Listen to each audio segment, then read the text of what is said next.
জুলাই সনদ এবং এর বাস্তবায়ন সংক্রান্ত বিষয়ে উপদেষ্টা পরিষদের একটি জরুরি সভা অনুষ্ঠিত হয়।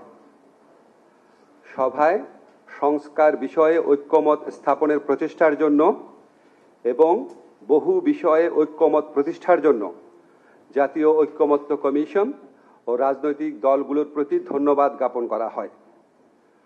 উপদেষ্টা পরিষদের সভায় ঐক্যমত কমিশনের প্রস্তাবিত জুলাই জাতীয় সনদ সংবিধান সংস্কার আদেশ চূড়ান্তকরণ এবং এতে উল্লেখিত গণভোট আয়োজন ও গণভোটের বিষয়বস্তু নিয়ে আলোচনা করা হয়।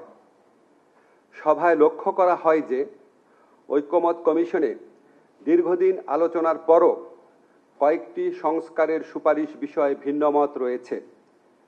এছাড়া গণভোট কবে অনুষ্ঠিত হবে এবং এর বিষয়বস্তু কি হবে এসব প্রশ্নে রাজনৈতিক দলগুলোর মধ্যে যে মতভেদ দেখা দিয়েছে সেজন্য সভায় উদ্বেগ প্রকাশ করা হয়। এই প্রেক্ষিতে গণভোটের সময় কখন হবে, মানে গণভোট কবে অনুষ্ঠিত হবে, গণভোটের বিষয়বস্তু কি হবে, জুলাই সনদে বর্ণিত ভিন্নমতগুলো প্রসঙ্গে কি পদক্ষেপ নেওয়া হবে তা নিয়ে ঐক্যমত কমিশনের প্রস্তাবগুলোর আলোকে জরুরি ভিত্তিতে চূড়ান্ত সিদ্ধান্ত গ্রহণ করা প্রয়োজন বলে সভা অভিমত ব্যক্ত করে।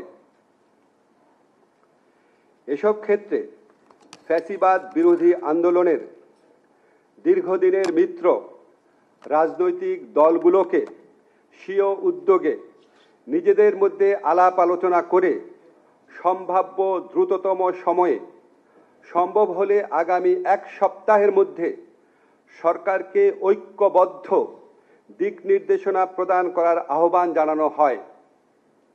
এমন নির্দেশনা পেলে সরকারের পক্ষে সিদ্ধান্ত গ্রহণ অনেক সহজ হবে। বর্তমান পরিস্থিতিতে কালক্ষেপণের যে কোনো সুযোগ নাই সেটাও আমাদের সবার বিবেচনায় রাখা প্রয়োজন।